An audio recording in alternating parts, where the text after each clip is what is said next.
Lorsqu'on entend menuisier, on voit directement spécialiste du bois, dont l'activité tourne sur la fabrication des portes et fenêtres.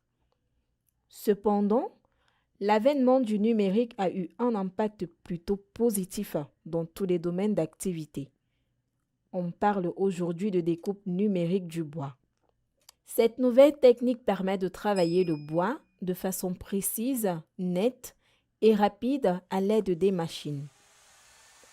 Investir Innover en Afrique TV est allé à la rencontre d'un jeune entrepreneur, Vanille Dongo, qui a choisi de développer ses activités basées sur un matériau principal qui est le bois.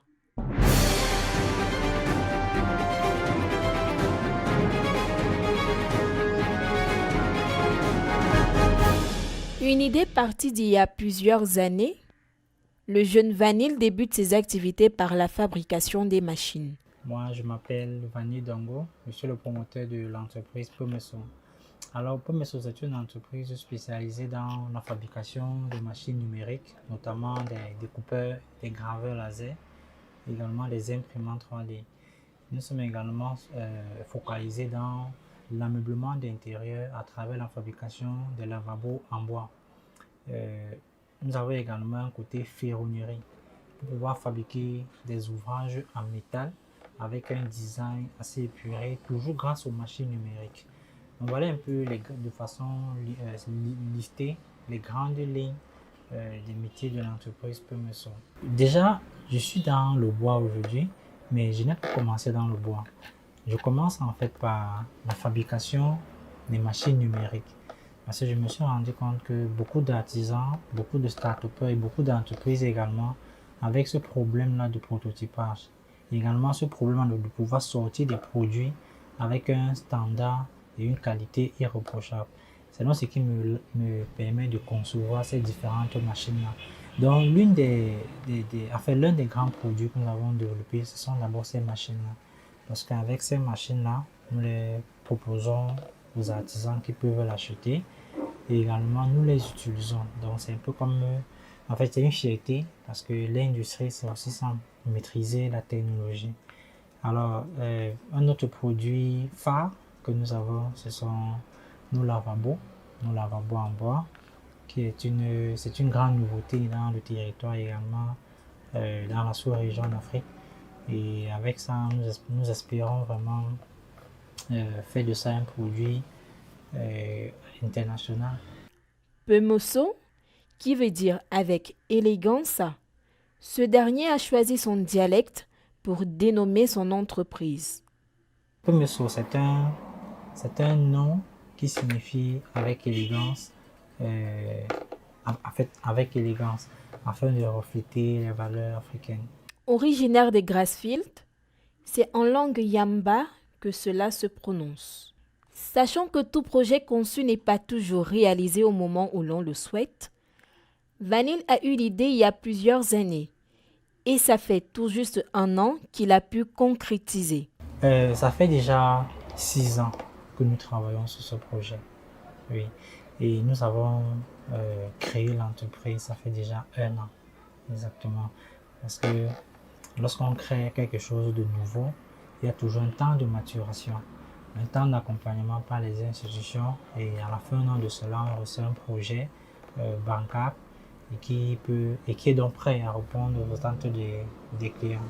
Chez nous, nous avons plusieurs politiques de travail. Donc, nous avons des travailleurs internes, à peu près 6, et nous avons également des prestataires extérieurs. On a plusieurs prestataires avec qui on travaille dans le cadre de nos activités. C'est vrai, au départ, j'avais juste une idée, bâtir, et cette idée-là reste toujours jusqu'aujourd'hui. C'était de créer une industrie, en fait, c'est de créer des industries dans les différents domaines qui me passionnent afin de résoudre les problèmes de la société. Alors, l'un des grands pôles de l'activité a été de pouvoir travailler sur un des problèmes que moi-même je rencontrais. C'était celui du manufacturing et notamment celui de pouvoir fabriquer des objets que je voulais avec une bonne méthode, du moins un bon procédé. raison pour laquelle j'ai commencé à fabriquer des machines à impression 3D, des découpeurs laser, des découpeurs plasma et bien d'autres. Et je me suis rendu compte que vendre ces machines-là, oui, c'est aussi intéressant, mais vu que c'est nouveau, les artisans, les PME et les start ne sont pas encore outillés à pouvoir les manipuler. Raison pour laquelle je me suis donc donné un autre challenge, créer une entreprise autour de ces machines-là qui va nous permettre de rendre des services innovants parce que l'innovation, c'est l'un de nos plus grands piliers. Chaque produit que nous sortons, nous nous rassurons que c'est innovant. Parce que ça ne sert à rien de faire des choses qui existent déjà sans plus-value. L'innovation, c'est l'un de nos plus grands piliers et l'idée de Pemeso, c'est parce que en fait, on voudrait être également comme le Ikea de l'Afrique d'une façon, en fait, d'une certaine manière. Physicien de formation, Vanille nous fait comprendre qu'on peut exercer ce métier sans forcément avoir un diplôme spécifique, mais une formation théorique et pratique. C'est vrai, un métier est souvent attribué à une formation, mais le plus essentiel ici, ce n'est pas la formation ou quoi que ce soit, c'est la volonté, la passion et l'engouement qu'on a pour un projet qu'on tient à cœur. Parce qu'aujourd'hui, je fais de la ferronnerie, je fais de la programmation logicielle. Je suis physicien de formation déjà, il faut le savoir. Et je travaille également du bois et bien plus même qu'un menuisier qui a été formé dans le domaine. Ceci, c'est parce que la recherche de la perfection, la recherche, en fait, la satisfaction client me permet d'apprendre auprès des autres, de faire des recherches, de me documenter bien plus, ne pas me limiter à ce que je connais là présentement, mais rechercher bien plus que ce qu'on a là. Donc c'est quelque chose que n'importe qui peut développer. Si quelqu'un veut créer quelque chose dans un domaine précis, s'il n'a pas les compétences, la seule chose qu'il peut faire, c'est de se former dans ce domaine-là, tout simplement. Peu importe la filière qu'il a fait à l'école, il peut faire dans n'importe quel métier. Il suffit d'être formé pour ce métier-là et d'avoir la volonté de savoir que ça ne sera pas évident, mais qu'il n'y a que lui pour décider s'il peut réussir ou pas.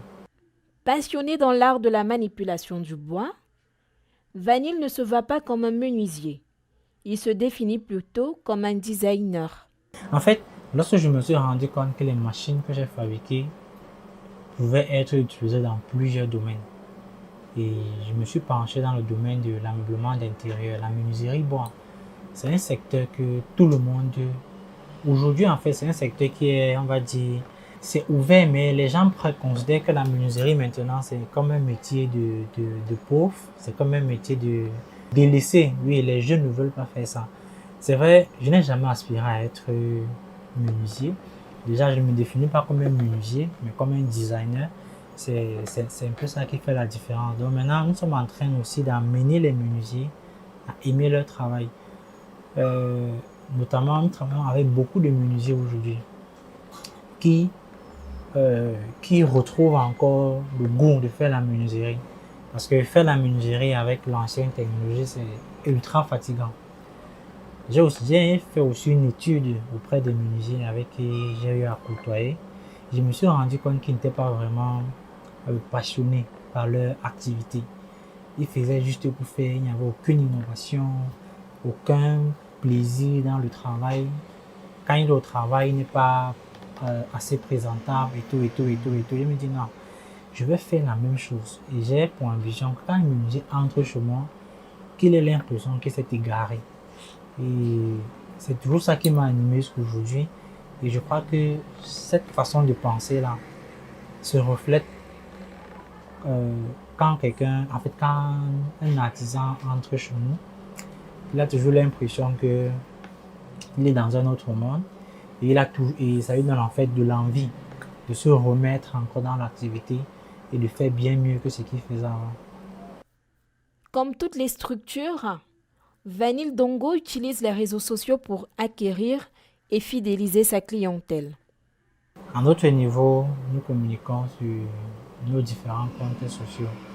Nous avons un site internet, nous avons une page Facebook, nous avons un compte Instagram, Twitter et on essaye de communiquer à notre niveau, oui, afin de pouvoir donc impacter un maximum de personnes.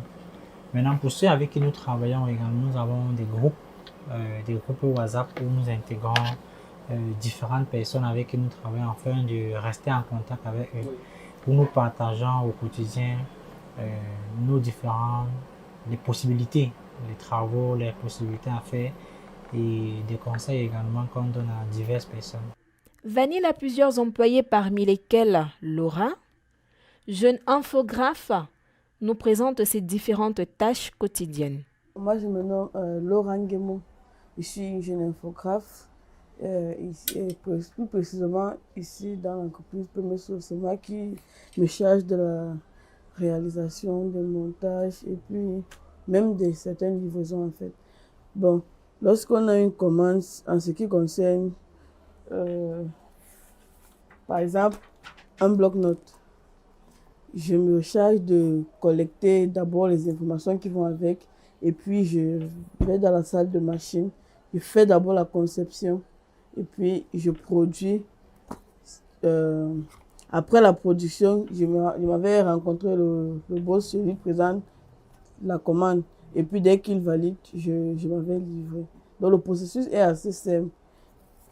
On a d'abord l'information, comme je l'ai dit tantôt, on passe à l'impression et puis à la gravure laser à la salle que vous avez vue là-bas. Bon, hormis de ça, il y a les tâches personnalisées, il y a les tableaux. Donc, on fait plusieurs choses en fait. C'est à la demande du client. Oui, c'est à la demande du client. Quand il s'agit d'impression numérique, par exemple, voici le poste sur lequel je travaille. Je fais le montage pour l'impression numérique ici. Par exemple, quand il s'agit des tasses, c'est ici. Mais quand il s'agit de gravure laser, c'est de l'autre côté là-bas. Et c'est moi qui me charge de toutes ces procédures-là. Vanille reste confiant car pour lui, la menuiserie à l'ère du numérique peut être un domaine prometteur. Bon, les défis, on les relève tous les jours et c'est tous les jours qu'on rencontre des challenges. Oui. Donc, dans mes débuts, l'un des plus gros challenges a été en fait mettre sur pied mon produit. Et pour mettre sur pied un produit, il faut un financement. Donc, ça a été un des gros challenges également. Et nous avons participé à beaucoup de concours de projets, ce qui nous a permis de développer notre prototype. Oui, et au jour d'aujourd'hui, bon, on se bat à faire des ventes afin de pouvoir davantage faire grandir l'entreprise. Je fais ce que j'ai à faire, le reste va suivre. Donc, en disant, je suis très optimiste par rapport à ce projet. Tant que je suis là, je pense que les choses, tant que je vis, oui, tant que je vis, je ferai ce que je peux afin que le projet puisse atteindre les sommets.